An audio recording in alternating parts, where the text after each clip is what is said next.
అందరికీ నమస్కారం. నా పేరు Archana. Welcome to ER stories. ఈరోజు కథ మది మెచ్చిన చెలి. ఆయన అలా మాట్లాడుతున్నారే కానీ నా మీద ప్రేమ ఎప్పటికీ తగ్గదు. అంత ప్రేమించిన అతను అంత ఈజీగా ఎలా మర్చిపోతాడు? కాకపోతే కోపం అనే ఫీలింగ్ ప్రేమని కప్పేసింది. ఆ కోపాన్ని తొలగిస్తే ప్రేమలో ముంచెత్తుతాడు అనుకుంటూ పక్కన కూతుర్ని చూసిన అంజు కళ్ళు చిన్నవి చేసింది. భయంతో గుడ్లు పెద్దవి చేసి అలాగే చూస్తూ ఉండిపోయింది హరి. ఏమైంది బేటా? ఎందుకలా చూస్తున్నావు? మమ్మా, నువ్వు డాడీ ఏంటి అలా అరుచుకుంటున్నారు? మీరు ఏం మాట్లాడుకుంటున్నారో నాకు అర్థం కావట్లేదు మమ్మా. డాడీ నిన్ను తిడుతున్నారా? కానీ ఎందుకమ్మా అని అడిగింది చిట్టి తల్లి తనకి అర్థమైనంతలో. పాపకి ఏం చెప్పాలో అర్థం కాక, అది బేటా, డాడీ నన్ను తిట్టట్లేదు.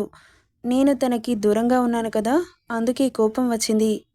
మరి నువ్వు ఎందుకు డాడీకి దూరంగా ఉన్నావు అనగానే ఏం చెప్పాలో తెలియక చేతులు నలుపుకుంటూ అది అది అంటూ నసుగుతూ ఉంది అంజు.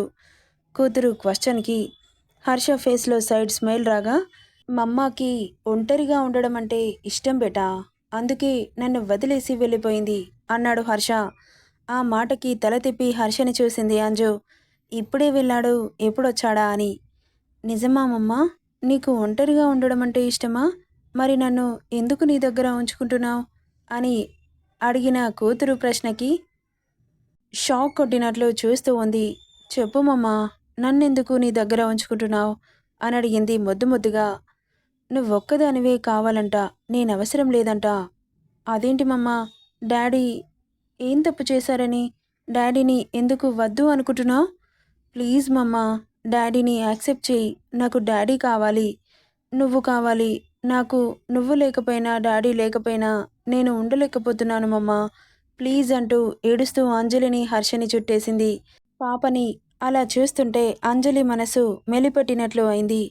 హర్ష కూతురు ఏడుపుని చూడలేక తనని అమాంతం ఎత్తుకొని తన గుండెలకి అదుముకుంటూ, డోంట్ క్రై బేటా, ఎవరు ఉన్నా లేకపోయినా నీకు నేనున్నాను అని చెప్పి కూతుర్ని తీసుకుని అక్కడి నుండి వెళ్ళిపోయాడు.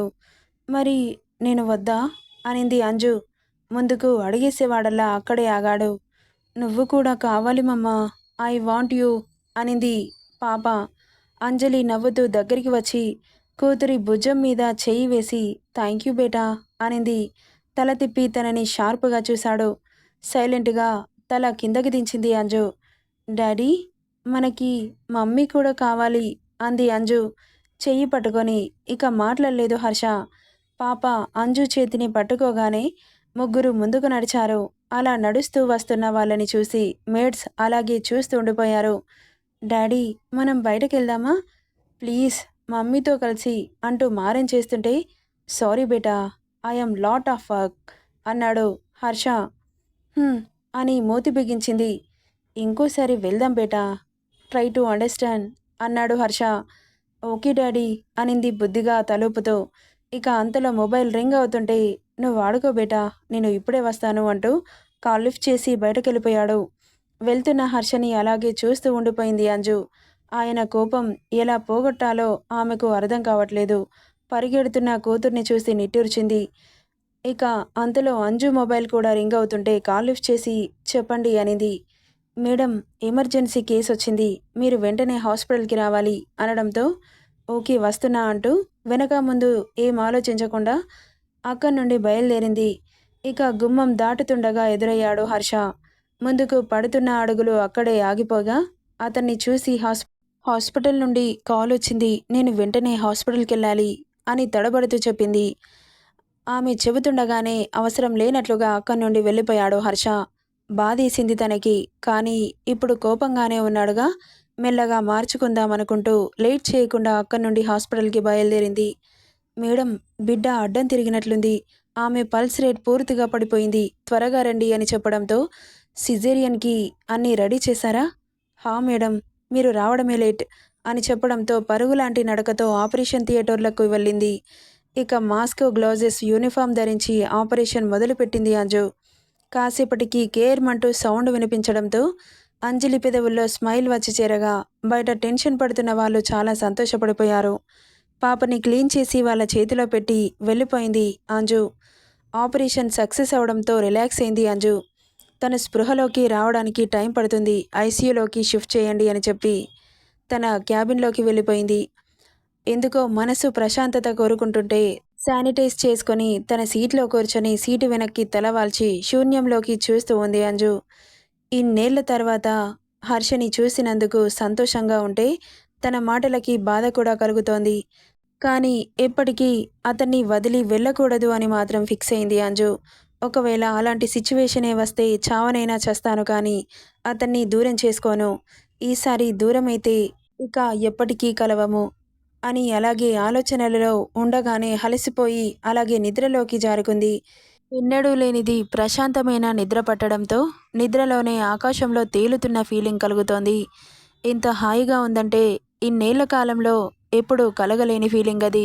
ఏదో స్పర్శ ఆమెకు తగులుతోంది. వెచ్చటి ఊపిరి ఆమె మెడపై నాట్యమాడుతోంది. ఆమె శరీరం పులకింతకి లోనవుతోంది కానీ ఆ నిద్రమత్తులో నుండి బయటకు రావట్లేదు. ఎంతలా ట్రై చేస్తున్నా ఆమె వల్ల అవ్వట్లేదు. ఆమె ఎదపై ఏదో స్పర్శ తగులుతోంది. అది ఎలా ఉందంటే మెస్పరైజింగ్గా ఒంట్లో ఏవేవో ప్రకంపనలు జరుగుతున్నాయి. కానీ ఆమె శరీరం మాత్రం నిద్ర నుండి బయటకు రావట్లేదు. అలా ఎంతసేపు హ్యాపీనెస్ని ఫీల్ అయిందో ఏమో కానీ టక్కున కళ్ళు తెరిచి చూసింది అంజు. ఎదురుగా ఎవరూ కనిపించలేదు. కూర్చున్న సీట్లో అలాగే కూర్చుంది. అసలేంటిదంతా? ఎవరైనా ఇక్కడికి వచ్చారా? లేక నేను ఎక్కడున్నాను? అంతా మాయలా ఉందే అనుకుంటూ లేచి నిలబడి చుట్టూ చూసింది. ఎవరైనా ఉన్నారా అనిపించి. కళ అనుకుంటే ఇంత అందంగా ఉంటుందా కళ? లేదు, నేను నిజంగానే ఫీల్ అయ్యాను. కలలా అనిపించలేదు అని తన క్యాబిన్ నుండి బయటకు వచ్చి మరీ చూసింది. అక్కడ కూడా ఎవరూ కనిపించలేదు. ఉఫ్ అనుకుంటూ మళ్ళీ తన సీట్లో కూర్చొని ఆమె మెడపై వెచ్చటి స్పర్శ జీవంగానే అనిపిస్తుంటే తెలియకుండానే ఆమె చేతితో తడిమింది. ఆమె వేళ్ళకి తడిగా తాకడంతో ఒక్కసారిగా షాక్ కొట్టినట్లు చూస్తూ ఉంది. అసలు నా క్యాబిన్కి ఎవరొచ్చినట్లు? ఈ తడి నా మెడ మీద ఎలా వచ్చింది అనుకుంటూ అప్పటి వరకు లేని టెన్షన్ సడన్గా కలుగుతుంటే భయంగా చూసింది. చుట్టూ కనీసం తన ముందున్న టేబుల్పై ఒక్క వస్తువు కూడా కదిలినట్లు అనిపించలేదు. అసలు అలా ఎలా సాధ్యం అని బుర్ర హీటెక్కిపోతుంటే అక్కడ ఉండలేక హాస్పిటల్ బయటకు వచ్చిన అంజలికి హర్ష కనిపించాడు. ఒక్కసారిగా గుడ్లు పెద్దవయ్యాయి. కారులో కూర్చుంటూ కనిపించాడు. అప్పటి వరకు టెన్షన్ పడ్డ అంజు ఇదసలు కలయా నిజమా అన్నట్లు ఆశ్చర్యంగా అనిపిస్తుంటే అస్సలు నమ్మలేకుండా ఉంది అంజు. నిజంగా హర్ష వచ్చాడా అన్న ఊహే ఆమెను ఉక్కిరి బిక్కిరి చేస్తుంటే కింద కాళ్ళు కూడా నిలవనీయడం లేదు. వెంటనే అతన్ని హత్తుకోవాలని మనసు తప్పిస్తుంటే పరిగెత్తుకుంటూ వెళ్ళింది అంజు. కానీ అప్పటికే అతని కార్ అక్కడ నుండి దూసుకెళ్ళింది.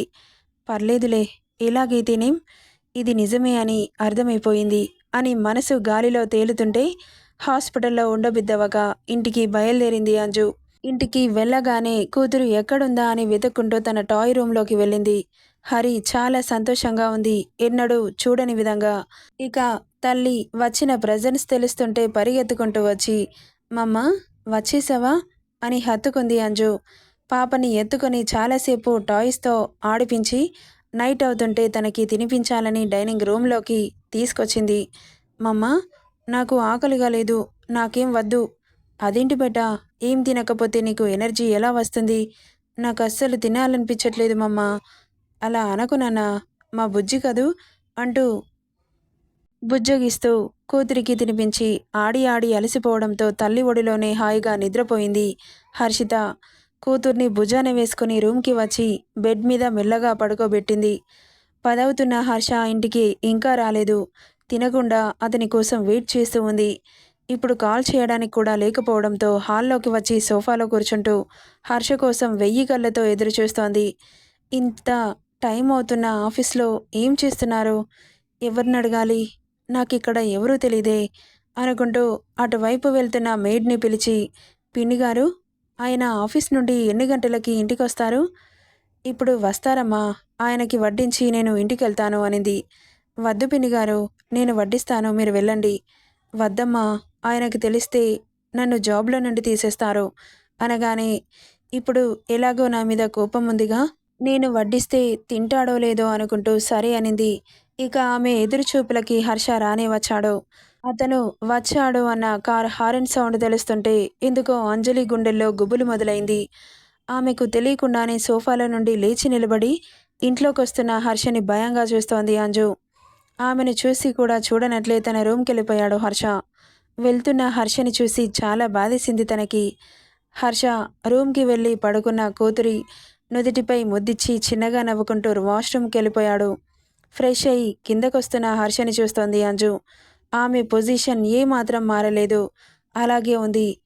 హర్ష డైరెక్ట్‌గా వచ్చి డైనింగ్ చైర్‌లో కూర్చున్నాడు. మేడ్ వడ్డిస్తుంటే చిన్నగా ఒక్కో అడుగు వేస్తూ దగ్గరికి వెళ్ళి మేడ్ చేతిలో ఉన్న బౌల్ తీసుకొని అంజు వడ్డిస్తుంటే అక్కడి నుండి లేచి విసురుగా వెళ్ళిపోయాడు.